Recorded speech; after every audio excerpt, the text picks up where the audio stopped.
Comment parler à Dieu? 1. Dieu sait ce qui t'entend même quand tu ne parles pas. Parler à Dieu ne dépend d'aucune tradition. C'est une conversation intérieure avec ce qui te dépasse. La vie, l'univers, la conscience, la source. Peu importe le nom. Dieu, ici, c'est ce qui écoute ton silence. C'est la voix qui te répond à travers tes intuitions. C'est la lumière qui reste allumée dans tes moments d'obscurité. 2. Parler avec honnêteté, pas avec perfection. Tu n'as pas besoin d'être calme, fort, motivé ou pur. Tu peux parler à Dieu dans le chaos, dans le doute, dans la douleur. Ce qui compte n'est pas la beauté des mots, mais la vérité du cœur. Dieu comprend tes peurs, tes questions, tes hésitations, tes faiblesses, même tes silences les plus lourds. L'honnêteté est plus puissante que la perfection. 3. Parler comme à un ami qui ne te juge jamais. Tu peux dire tout ce que tu veux. Je ne sais plus quoi faire. J'ai besoin de force. Montre-moi la direction. Merci pour ce qui tient encore en moi. Dieu, dans ce sens universel, ne punit pas, ne reproche pas, ne rejette pas. Il accueille, il écoute. Il comprend ce que tu n'arrives même pas à exprimer. 4. Parler dans la tranquillité, là où le cœur respire. Les meilleurs moments pour parler à Dieu sont souvent les plus simples. Tôt le matin, le soir, quand tout s'apaise, en marchant, en respirant profondément, en observant le ciel, en posant la main sur ton cœur. La tranquillité n'est pas une obligation. C'est juste un lieu intérieur où ton âme s'exprime mieux. 5. Parler avec gratitude, même pour les petites lumières.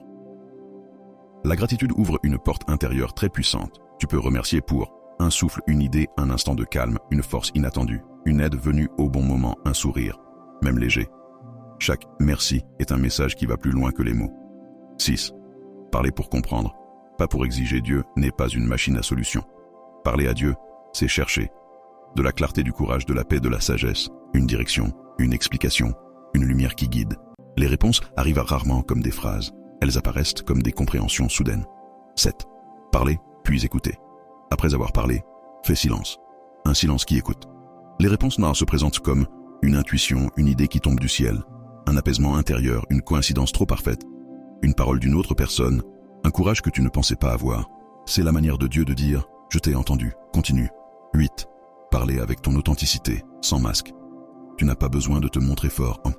Tu peux être fragile, confus, en colère, triste, fatigué. Dieu ne répond pas à la version parfaite de toi, mais à la version vraie. 9. Parler pour avancer, pas pour fuir. Parler à Dieu n'est pas une fuite, c'est une manière de demander. Éclaire mon prochain pas. Parfois, ce pas change toute une vie. 10. Parler à Dieu, c'est aussi croire en toi. Parce que souvent, Dieu répond. À travers ta conscience, à travers ton intuition, à travers ta force intérieure. Parler à Dieu, c'est reconnaître que la lumière que tu cherches vit déjà quelque part en toi. 11. Parler quand tout semble s'effondrer. Il y a des moments où tout vacille. Quand les réponses disparaissent. Quand la fatigue devient lourde. Quand l'espoir semble trop loin. C'est souvent là que la parole intérieure devient la plus vraie. Pas pour être sauvé, mais pour ne pas se perdre. Dire « Je suis à bout. Je ne comprends plus. Aide-moi à tenir. » Même ces mots-là sont entendus. 12. Parler sans chercher à contrôler la réponse. Parler à Dieu, ce n'est pas dicter un résultat. Ce n'est pas forcer le cours des choses. C'est déposer ce qui pèse, sans savoir comment cela sera transformé.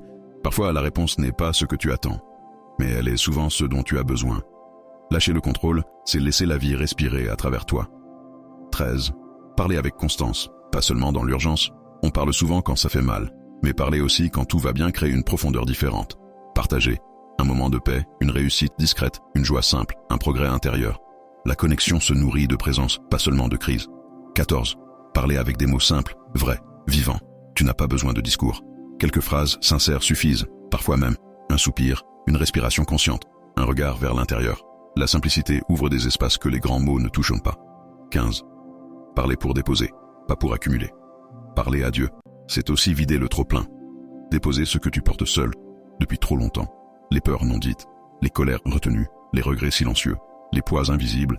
Déposer, ce n'est pas fuir, c'est se libérer. 16. Parler pour se réaligner avec soi-même. Quand tu parles sincèrement, quelque chose se remet en place. Tes pensées se clarifient. Ton cœur ralentit. Ton esprit s'apaise. Tu te rappelles qui tu es, au-delà du bruit, au-delà des attentes, au-delà des rôles. 17. Parler même quand tu doutes de tout. Le doute n'est pas un obstacle, il fait partie du chemin. Tu peux dire « Je doute, je ne suis pas sûr, je cherche encore ». La sincérité du doute vaut plus qu'une certitude vide. 18.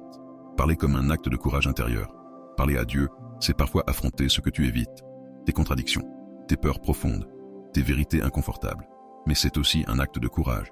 Oser se regarder sans masque, sans fuite, sans mensonge. 19. Parler pour transformer, pas pour répéter. Quand la parole est vraie, elle transforme. Elle change ta manière de voir. Elle modifie ton regard sur les épreuves. Elle ouvre des chemins inattendus. Même si rien ne change à l'extérieur, quelque chose change en toi. Et cela change tout. 20. Parler, c'est se rappeler que tu n'es pas seul. Parler à Dieu, dans ce sens universel, c'est reconnaître une présence plus vaste que toi. Une écoute, un soutien invisible, une force silencieuse. Et parfois, simplement savoir que tu n'es pas seul suffit à continuer. 21. Parler pour rallumer ce qui s'éteint en toi. Il y a des moments où la flamme devient faible, où l'envie diminue, où la force semble lointaine. Parler, c'est souffler doucement sur cette braise. Pas pour brûler plus fort, mais pour ne pas laisser s'éteindre. Même une petite lumière peut guider loin. 22. Parler quand tu n'as plus les mots. Parfois, il n'y a plus de phrases, seulement un poids, une fatigue muette. Alors parle sans parler. Respire, ressens, reste présente. L'écoute dépasse toujours les mots. 23. Parler pour transformer la peur en mouvement. La peur n'est pas un ennemi, elle est un signal. Parler, c'est dire « je vois cette peur, je l'accueille, je continue malgré elle ». Et déjà quelque chose avance. 24. Parler pour retrouver ta direction intérieure. Quand tout semble flou, la parole intérieure devient une boussole. Pas pour donner toutes les réponses, mais pour indiquer le prochain pas. Un pas suffit pour quitter l'immobilité. 25. Parler pour nourrir ta force silencieuse. Il existe une force calme, une force qui ne crie pas, une force qui tient. Parler à l'intérieur, c'est nourrir cette puissance discrète qui te relève encore et encore. 26. Parler pour guérir ce qui n'a jamais été dit. Beaucoup de blessures viennent du non-dit, des mots retenus trop longtemps, des émotions enterrées. Parler, c'est libérer ce qui demandait seulement à être reconnu. 27. Parler sans attendre d'être prêt. Tu n'as pas besoin d'être prêt, tu as juste besoin d'être présent. La clarté vient souvent après le pas avant. Parler, c'est commencer. 28. Parler pour te rappeler ta valeur. Quand le monde te fait douter, la parole intérieure te rappelle qui tu es vraiment. Pas ce que tu montres, pas ce qu'on attend, mais ce que tu portes profondément. 29. Parler pour retrouver la paix dans le chaos. Même quand tout bouge autour, il existe un lieu calme en toi. Parler, c'est y revenir. Encore et encore. La paix n'efface pas le chaos, elle t'apprend à y marcher. 30. Parler pour transformer la solitude en présence. La solitude n'est pas toujours l'absence, parfois c'est un appel. Parler, c'est répondre à cet appel et sentir une présence au-delà du bruit. 31. Parler pour avancer malgré l'incertitude. Tu n'as pas besoin de certitude, tu as besoin de courage. Parler, c'est accepter de marcher sans tout comprendre, mais sans t'arrêter. 32. Parler pour réconcilier ton passé et ton présent. Ce que tu as vécu ne te définit pas entièrement. Parler, c'est intégrer le passé sans lui laisser diriger ton avenir. 33. Parler pour accueillir ta transformation, tu changes. Même quand tu ne t'en rends pas compte. Parler, c'est accompagner ce changement au lieu de le craindre. 34. Parler pour réveiller ton pouvoir intérieur. Il existe en toi une capacité immense à te relever. Parler, c'est activer cette puissance qui attendait ton autorisation. 35. Parler pour faire confiance au chemin. Même sans tout voir, le chemin se construit sous tes pas. Parler, c'est faire confiance au mouvement de la vie à travers toi. 36. Parler pour respirer pleinement. Respirer, c'est déjà parler. À ton corps, à ton esprit, à ton être profond. Chaque respiration consciente est un dialogue vivant. 37. Parler pour devenir plus aligné. Qui?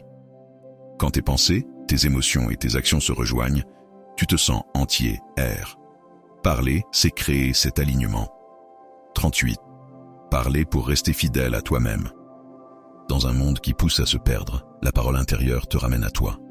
Elle te rappelle ce qui compte vraiment. 39. Parler pour continuer, même doucement. Tu n'as pas besoin d'aller vite.